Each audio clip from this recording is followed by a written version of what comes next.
Bismillahirrahmanirrahim. Assalamualaikum warahmatullahi wabarakatuh. Alhamdulillahirabbil alamin.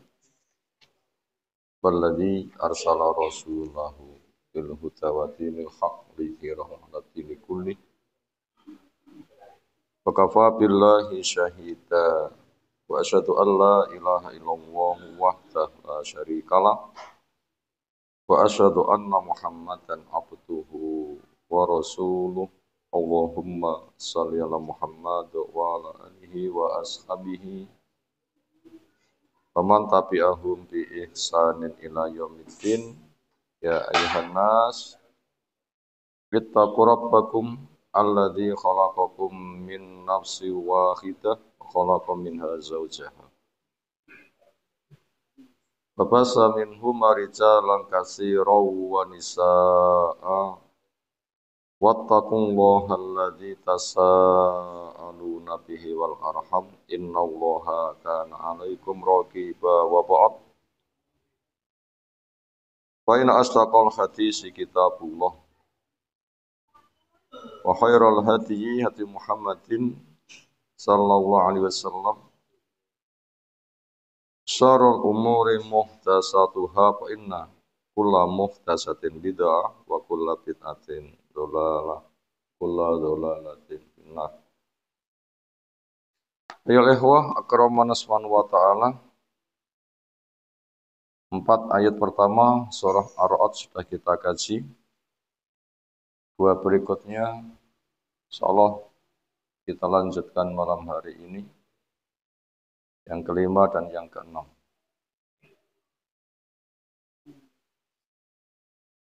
A'udzu billahi minasy syaithanir rajim. Fa in ta'jab fa'ajabun qauluhum a idza kunna turaban a inna lafi khalqin jadid. Ulaika alladzina kafaru bi rabbihim wa ulaika al-aghlalu fi a'naqihim wa ulaika ashabun nar hum fiha khalidun.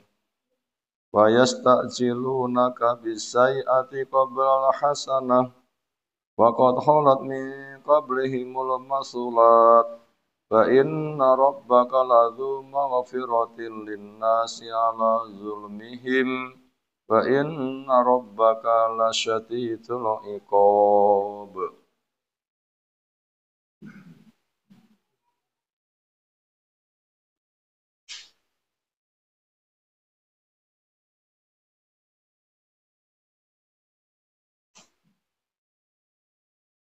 Kita mulai ayat yang kelima. Wa in ta'jab, bila engkau ya Muhammadu Rasulullahi ya Nabi Allah sallallahu alaihi wasallam merasa heran min takdzibil kufar, dari pendustaannya orang kafir laka kepada kamu.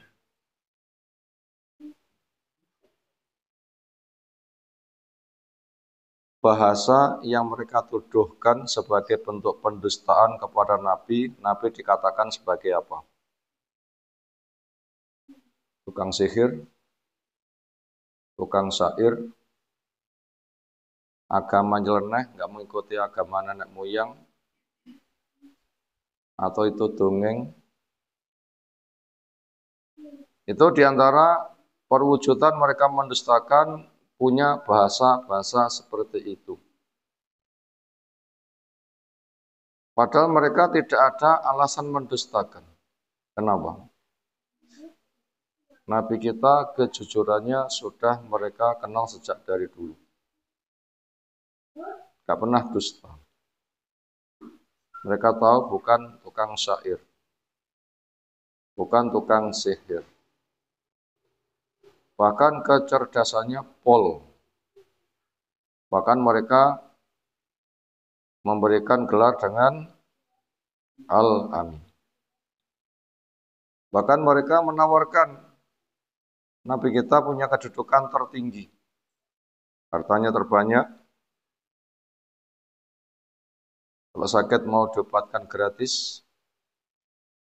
Pengen pendamping pilih sopo, terserah, bebas, oleh. Seolah nggak ada orang yang bisa menolak bila Nabi melamarnya. Apalagi ditambah dengan mukjizat yang amat sangat banyak sekali. Entah bulan terbelah, bila bicara bercahaya. Yang paling gede adalah Al-Quran. Mereka ditantang untuk membuat Quran yang semisal. Yang buta huruf saja bisa mengucapkan kata-kata itu. Kamu yang melek huruf di jalagawiyo. Maka apabila sudah segamblang itu, nggak ada alasan kufur, ternyata mereka itu kufur. Makanya itu sesuatu yang mengherankan. Sesuatu yang mengherankan itu masih ada yang lebih mengherankan lagi.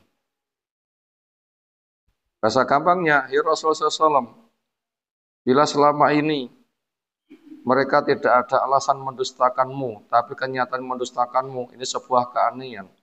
Ada yang lebih aneh dari itu semuanya. Apa? Fa'ajabun, maka yang lebih aneh lagi. Hakikun bil ujub, betul-betul aneh. Adalah qauluhum, mereka mengatakan, mungkirin dalam rangka mengingkari lil ba'si terhadap hari kebangkitan. Apa bentuk pengingkaran mereka? Aidza kunna, apakah ketika ada kita toroban itu menjadi debu? Inna, apakah sesungguhnya kita lafi khalqin jadid, akan berada di dalam ciptaan yang baru? Mati kaya ngono, apa diurip neneh? Apa seperti itu? Mungkin. Ini lebih mengherankan lagi. Kenapa dikatakan lebih mengherankan lagi? Dijelaskan di sini. Li'anal qadira, karena ketika Allah itu memiliki kemampuan ala insya'il khalqi, untuk mencipta makhluk, wa ma taqaddama ala ghairi misalin, dan apa yang sudah berlalu di mana itu tidak ada contohnya. Gawe sing renek contone wae iso. Apa neh? Itu maknanya. Qadirun tentunya lebih mampu ala i'adati, untuk mengulang kembali mereka.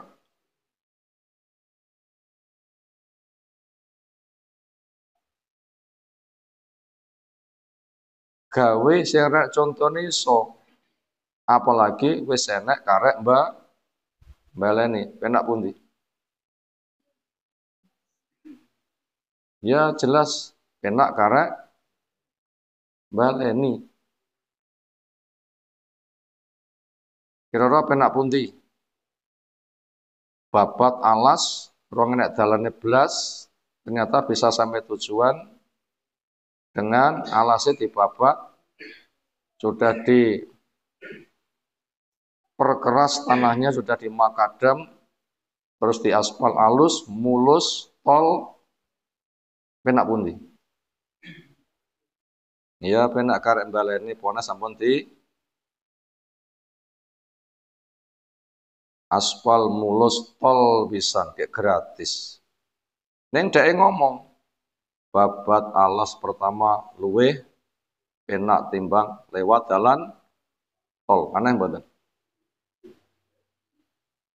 Ya nemen-men lek mikir lagi. Nemen-men lek mikir. Ini yang sangat mengherankan. Itu yang amat sangat mengherankan. Sehingga mereka kok kayak begitu, kenapa? Ini yang kita akan mencari jawaban. Kita lanjutkan dulu. Wafil hamzata ini dan pada dua hamzah, lafat a'idha dan lafat a'inna. Fil maudhi'a ini di dua tempat itu, a'idha dan a'inna. At-tahqiqu itu dibaca apa adanya. Sito a'idha, sito a'inna. Wa tahqiqul awwali dan yang pertama dibaca apa adanya a'idha. Wa tasili saniyati dan memudahkan yang kedua. Ini juga boleh menjadi a'idha. Jadi baca apa adanya a'idha, yang kedua digampangkan a'idha. Wa idkhali alifin dan boleh memasukkan alif bainahuma di antara keduanya. Adha, anna.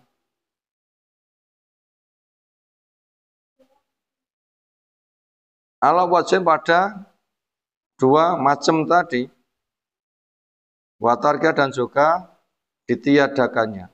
Makanya bacaan-bacaan tadi boleh.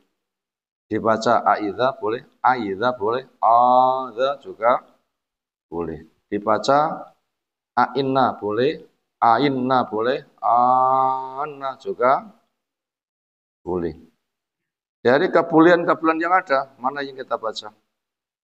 Ketika kita berada di tengah masyarakat, jawabnya bacaan mengikuti mushaf Usmani. Untuk menyatukan umat, jangan sampai di depan umum membaca bacaan yang berbeda.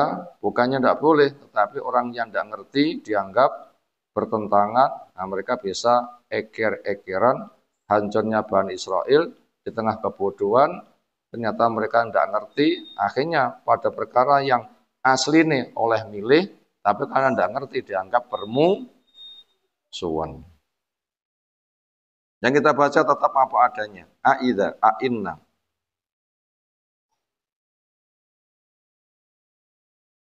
Wa fi qira'atil istifham fil ula. Dan a'idha itu menggunakan tanda tanya. Wal khobari dan memiliki nilai khabar. Di sana pada yang kedua. Sekarang kita terjemahkan begini. Yang pertama pertanyaan, yang kedua berita. Yang pertama a'idha, yang kedua a'inna. Kalau itu berita berarti dibaca inna saja. Apakah ketika ada kita sudah menjadi tanah,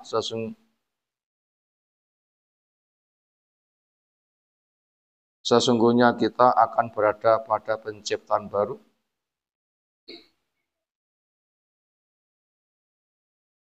Bacaan yang kedua, ketika kita jadi tanah, apakah kita akan berada di dalam penciptaan baru?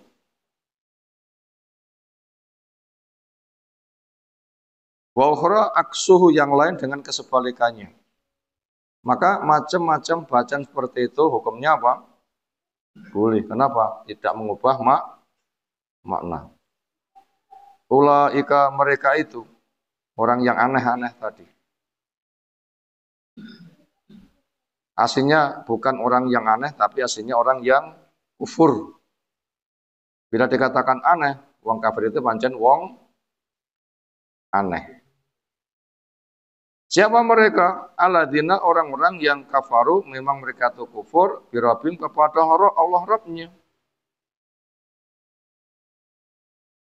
Wa ulaika, dan mereka itu al-aghlalu, mereka nanti akan dipasang belenggu fi anakim, di leher mereka. Wa ulaika, dan mereka itu adalah ashabunar, penduduk neraka, hum mereka fiha, di neraka, khalidun, kekal. Wa nazala, dan ayat berikut turun. Bisti'jalihim, berkaitan mereka minta diseragerakan al-adzaba, kepada siksa, bukan karena kuat, enggak terdas siksa, teko kami enggak mengapa, bukan begitu. Sebenarnya juga tetap hancur. Tapi kenapa kok minta? Istihzaan karena pengejekan. Yaitu wayastajilunaka, mereka akan minta kepadamu supaya kamu segerakan bisayati, datangnya siksa. Bil azab. Muhammad, bila kamu benar, Quran benar, Islam yang kamu bawa itu benar, apa yang sudah kamu janjikan, jijal tekakno. Yang mati dibangkitkan, tak deloi.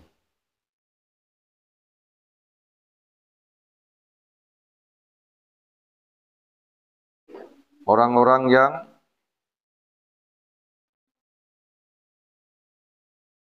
apa tadi yang pertama tadi? Bila orang mati akan dibangkitkan benar, jijal tangekno. Atau siksa yang kamu janjikan benar, jijal tekakno. Wablah hasanati. Yang mereka minta ternyata bukan hasanah, tapi siksa. Yaitu orang mati kasih sayang Allah. Wakat padahal kholat telah berlalu mingkopi dari sebelum mereka al-masulat.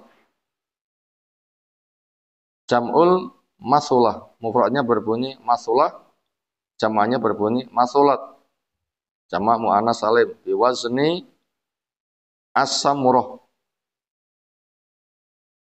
Samurah, samurot. Itu beberapa kata yang cara membacanya sama.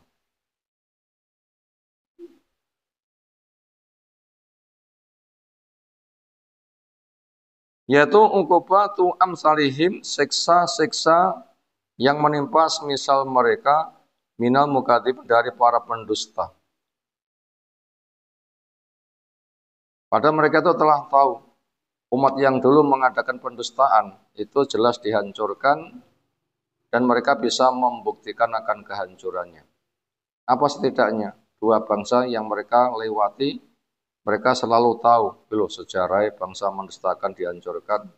Apa dua itu? Satu, ketika mereka punya perjalanan ke Yaman melihat sisa-sisa kaum dihancurkan dari kaum Nabi Hud, yaitu kaum Ad.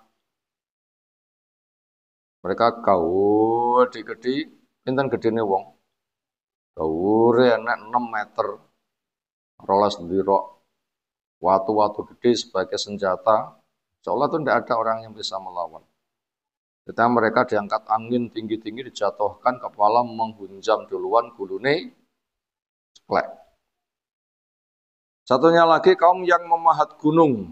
Kaum Samud, umatnya Nabi Soleh. Gunung-gunung dipahat. Jadi istana yang sangat indah. Ternyata mereka dihancurkan dengan adanya beledek. Mereka tahu. Itu namanya masulat. Hukuman semisal yang pernah menimpa orang yang dulu.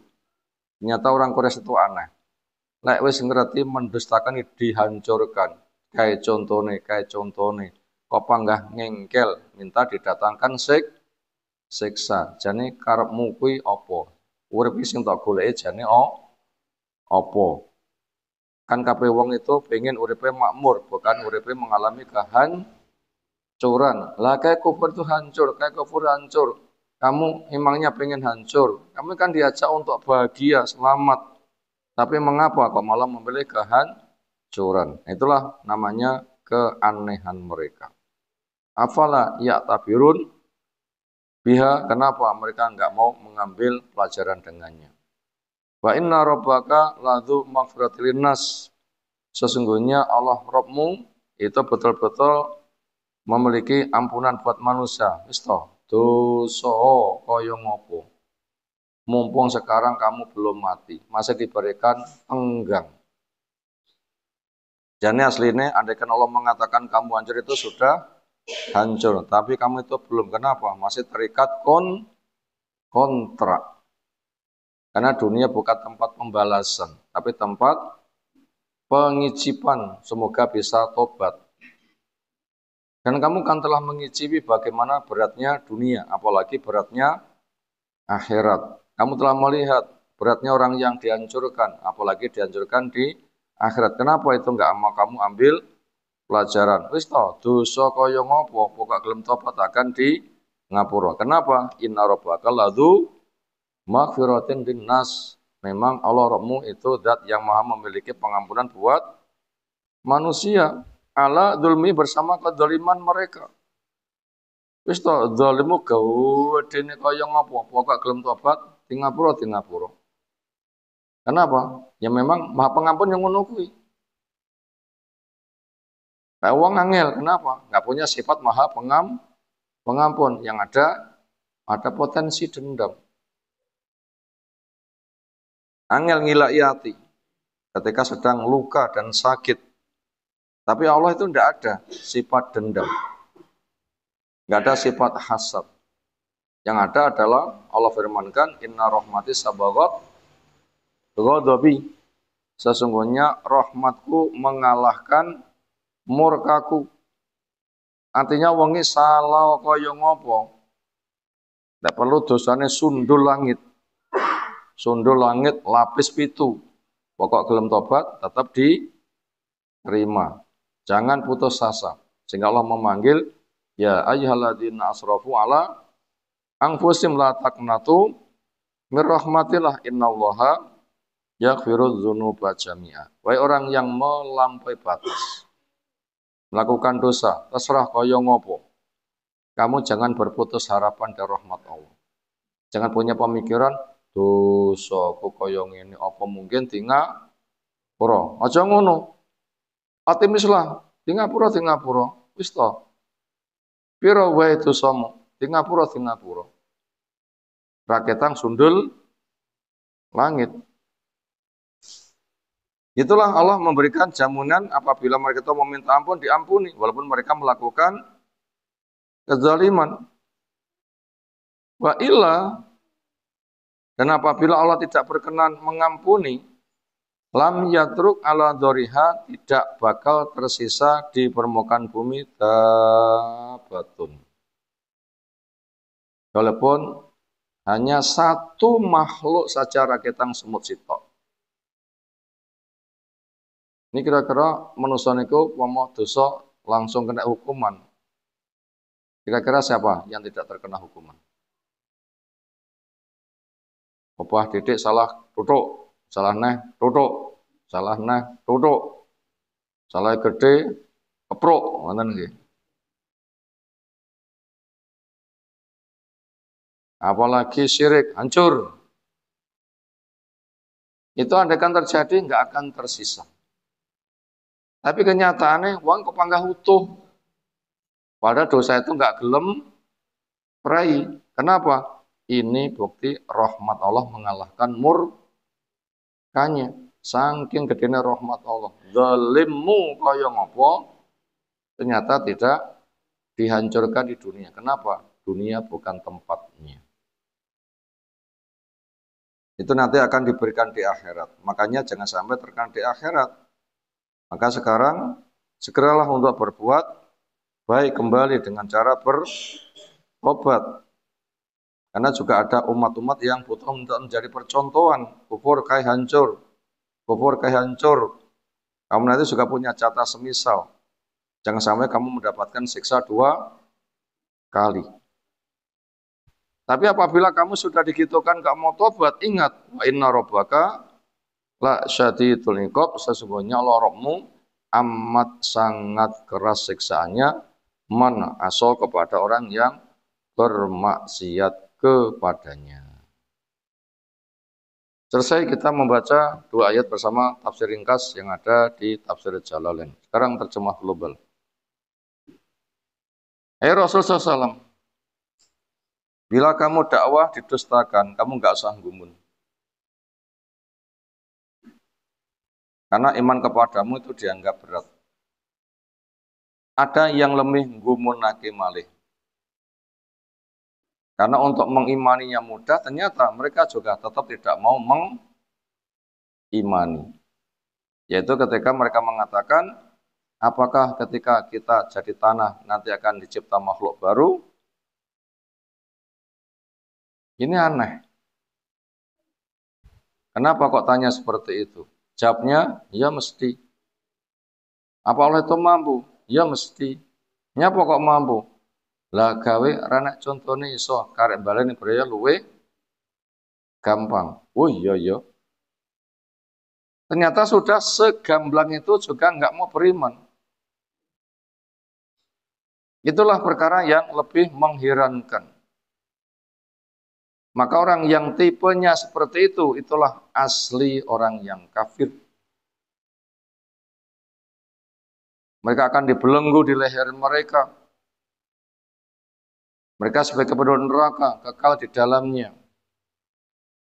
Dan ternyata mereka masih punya keanehan lagi. Apa? Ketika minta disegerakan, bukan yang baik, tetapi minta diserahkan malah yang jelek. Muhammad, lek pancen sing tok gawake bener, beri bukti. Apa? Mintalah pada Allah untuk kita dituruni hujan batu dari langit. Aneh mboten?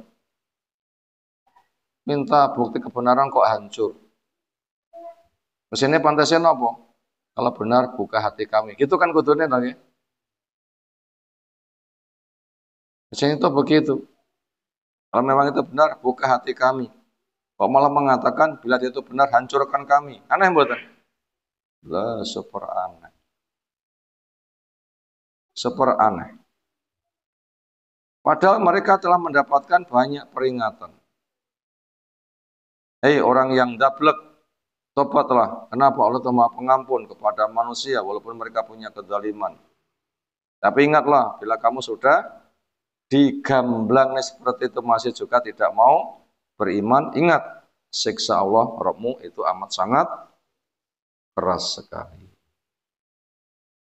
Selesai 2 ayat kita baca terjemah globalnya. Sekarang kita masuk kepada rangkuman. 1. Kebenaran tauhid dan kerasulan itu mudah dan gamblang. Kebenaran tauhid dan kerasulan itu mudah dan gamblang. Karena 1, ada fitrah. 2, akal. 3, wahyu. Titik. Itu pelajaran nomor 1. Kebenaran tauhid dan kerasulan itu mudah dan gamblang. Kenapa? Karena ada titik 2. Apa tadi? 1, fitrah. 2, akal. 3, wahyu. Sekarang kita urai. Kabeh tiyang niku pun gadah sangu Allah itu ada satu-satunya pencipta yang makhluk itu dicipta. Rasa niku pun gadah napa dereng? Sudah. Dari mana manusia punya keyakinan Allah itu ada, benar, satu-satunya yang mencipta, saya dicipta. Pengakuan seperti itu datang dari mana? Dari fitrah. Contoh yang gampang. Gula niku legi keng pundi? Kawan bayek. Sing jenenge gula niku napa? Legi niku fitrah. Jadi kabeh wong itu punya modal. Allah itu ada, zat yang maha satu, pencipta alam raya. Saya salah satu makhluk yang dicipta. Itu gawan. Gawan. Bawaan dasar. Manusia belum golek wis diparingi. Ini modal selamat. Makanya kebenaran tauhid, kerasulan itu mudah. Kenapa? Ada fitrah. Yang kedua ada akal. Apa itu hukum akal? Ada itu diadakan. Nggak mungkin ada terjadi sendiri. Nggak mungkin benda itu mengadakan dirinya sendiri. Ini untuk alam makhluk. Apa alam makhluk? Ada itu diadakan. Nggak mungkin ada tanpa diadakan. Nggak mungkin juga orang mengadakan dirinya sendiri. Itu akal. Makanya Allah sering menanya untuk menggelitik akalnya. Apa pertanyaannya? Am khuliqu min ghairi syai'in am khalaqu anfusahum am khalaqus samawati wal arda bal la yuqinun. Apa mereka diciptakan tanpa bahan? Cukup-cukup enek. Gak mungkin akal akan menerima. Kata akal ada itu diadakan. Atau memang mereka bisa mencipta diri sendiri? Jawabnya nggak mungkin. Kita yang laki-laki begini, ditanya, nyapo lanang, napa jawabe? Terus tidak jawab. Nyapo awakmu lanang, terus tidak jawab. Mbuh, yus ngene iki. Pengoten niku jawabane. Artinya ada itu diadakan. Dan ternyata bukan mereka, bukan berhala mereka. Ini yang kedua, bukti dari akal. Yang ketiga, tauhid kerasulan kebenarannya mudah dan gamblang karena di sana ada wahyu. Dan siapapun mengakui Quran itu wahyu. Orang yang ngerti bahasa Arab, itu bahasa Quran itu tidak sama dengan bahasa makhluk. Ketika orang mendengar pertama kali, nggak ada orang bisa menyusun bahasa seperti ini. Ini kalau bukan bahasanya Allah tidak mungkin terjadi. Bahkan mereka ditantang, lera percaya, kamu menuduh Quran karangan Muhammad, lek buta huruf iso ngarang ngono ki awakmu sing melek huruf njajal gaya sing semisal. Sebenarnya kok luwih sing luwih apik, semisal wae. Bisakah semisal? Lek semisal enggak iso gimana lebih baik lagi? Jangankan semisal, 10 ayat saja enggak bisa. 1 ayat saja enggak bisa. Makanya Allah mengatakan, fa ilam tafalu walan tafalu fatakun narol lati wa qudwan naswal hijar uidat lil kafirin. Bila kamu nggak bisa, memang selamanya nggak bakal bisa. Sudah, takluk saja kepada Allah dengan tunduk takwa kepadanya. Jaga dari neraka yang bahan bakarnya manusia dan batu. Tetapi nomor 1, kebenaran tauhid dan kerasulan itu mudah dan gamblang karena ada fitrah, ada akal, ada wahyu. Nomor 2, orang kafir sebenarnya mengakui karena punya 3 modal di atas. Ini nomor 2. Orang kafir sebenarnya mengakui karena punya 3 hal di atas. Titik. Orang kafir sebenarnya mengakui karena mereka juga punya 3 hal di atas. Sekarang kita cek, wong kafir semisal Abu Jahal. Abu Jahal niku lahirnya fitrah mboten? Iblis lahirnya fitrah mboten? Nggih. Yang kedua, Abu Bakar itu punya akal enggak? Punya. Namanya akal itu ada itu diadakan. Ini hukum akal. Ini untuk makhluk, ada itu diadakan. Enggak mungkin mengadakan diri sendiri. Tuhan yang mereka sembah juga enggak bisa mengadakan. Punya sebenarnya akal. Dan juga Abu Jahal cukup punya wahyu. Artinya mengakui wahyu itu memang betul-betul dari Allah. Bukan ucapan Nabi kita, bukan ucapan makhluk. Ngaku itu sebenarnya. Abu Jahal itu nanti ngerungane Quran mboten? Sering. Rasul sholat malam niku dibanter nih, kena dirungokne konjobo. 3 orang ngerungokne di tempat yang berbeda. Selesai mereka pulang. Di tengah jalan kapruan, napa kapruan ini? Cetuk. Kok bendian malih anu mboten. Jenis kapruan wong bal-balan nggih. Punya mana apa? Ketemu saling tanya, "Kok ngendi? Kok ngendi? Kok ngendi?" Masing-masing mengatakan rahasia. Tidak boleh rahasia, harus dibongkar. Hanya diusulkan, ya, tapi syaratnya dirahasiakan. Kita bertiga saja yang tahu. Ya wis cocok. Baru saja ngrungokne apa sing diwaca Muhammad. Loh, kok padha? Piye tanggapan kalian? Kuwi dudu ucapan manusia. Itu ucapan pencipta alam. Ngakui mereka. Makanya orang kafir pun juga punya 3 modal. Apa? Fitrah, akal, dan pengakuan kebenaran wahyu. Dan nomor 2, nomor 3. Mereka menolak bukan karena tidak paham, tapi karena hasad. Ini nomor 3. Mereka menolak bukan karena tidak paham, tapi karena hasad. Titik. Ini yang menyebabkan mereka kafir. Mereka menolak bukan karena tidak paham, tapi karena hasad. Iblis datang maha kuasanya Allah ngakui mboten. Dan Nabi Adam niku Nabi ngakui mboten. Mengakui. Tapi kenapa enggak mau mengimani? Hasad. Ini permasalahannya.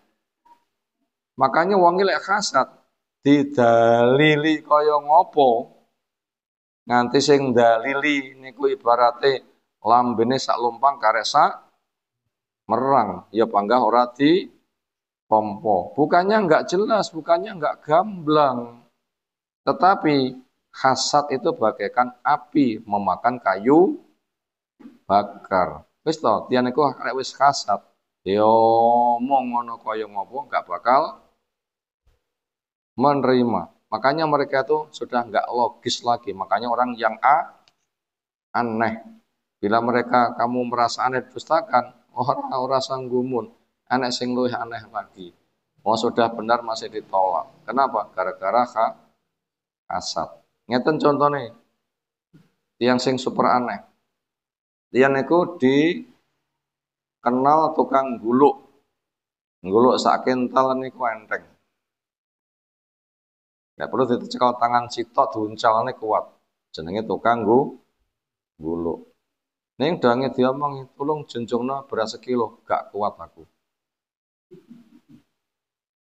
Aneh mboten? Masa kentale dicekel cemaming diuncalane kaya buak kapuk. Kok kon junjung sekilo jere ora kuat. Aneh mboten? Jadi mereka itu mendesakan kepada Nabi itu bukan karena nggak paham, tapi karena apa? Hasad. Makanya orang hasad itu aneh. Kenapa? Nggak bisa menerima kebenaran. Kenapa? Karena hasad bagaikan api memakan kayu bakar. Maka apa? Hasad. Yaitu nggak senang uang dia mendapatkan kebaikan. Pengennya dihancurkan beralih kepada dirinya sendiri. Nomor 4. Mereka minta bukti kebenaran bergaya logis tapi tidak logis.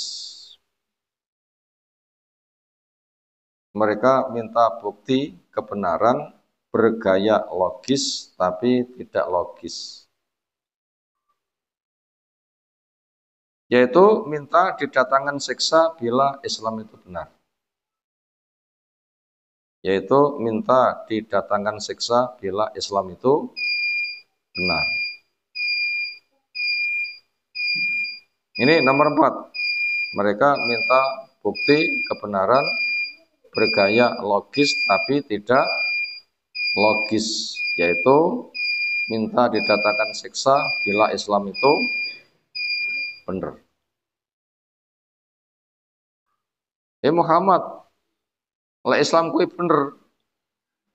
Dongakno kepada Allah muga-muga atiku kebuka. Pantes nggih ngoten niku nggih. Tapi sayang, Muhammad, lek Islam kuwi bener, datangkan hujan batu. Aneh mboten? Nah, gitulah. Wong kafir gayane nggih ngoten-ngoten niku. Aneh-aneh. Terakhir kelima, itulah hakikat kekafiran. Nomor 5, itulah hakikat kekafiran. Telah tegak hujah, tapi tetap membantah. Itulah hakikat kekafiran. yaitu telah tegak hujah tapi tetap membantah. Makanya kita lek memahami wong kafir niku mboten sepatah mripat kita sami roh wong maksiat, mboten gampang ngoten niku. Yo sak rohku sak wae-wae apa nggak ngono kaya kafir. Itu namanya pandangan mata dari jarak jauh. Betulkah orang yang dicedhek sak wae-wae maksiat itu dikatakan kafir? Belum tentu itu yang tampak mata. Lalu bagaimana untuk menvonis kekafiran? Jawabnya Allah tegak hujah tapi tetap membantah. Allah tegak hujah tapi tetap membantah. Kenapa? Dikuasai oleh hasad. Nah begitu. Makanya tugas Nabi, pewaris Nabi, niku gampang. Napa? Tugas yang buatan membuat stres. Napa? Menyampaikan, bukan mengimankan. Ini kira-kira dai lah dituduh dakwah mengimankan stres mboten? Sopir sedina kon setoran 1 juta stres mboten? Sopir angkot sambil pasar wagi sedina kon setor 1 juta stres mboten? Tapi surah enak kok. Ya upama enak. Karena pernah ada dan kita tahu sejarahnya. Nyapa kok nganti mandek, masalahnya mboten Pak ayu. Berapa ayu kon setor 1 juta terus bicarane. Stres mboten? Makanya Nabi dai itu dibikin tidak stres. Dakwahnya bukan mengimankan tapi menyampaikan. Makanya ketika sudah dakwah gamblang kok nggak diimani, ya wis kenapa? Tugasku menegakkan hujjah bukan mengimankan mereka. Demikian yang kita sampaikan di malam hari ini. Insyaallah ayat-ayat yang lain kita kaji mendatang. Semoga apa yang telah kita pelajari Allah berikan ilmu bermanfaat untuk kita semuanya. Sepertinya kita mendapatkan hidangan. Semoga yang memberikannya diberkahi oleh Allah Ta'ala. Subhanakallahumma wa bihamdika asyhadu an la ilaha illa anta astaghfiruka wa atubu ilaik. Assalamualaikum warahmatullahi wabarakatuh.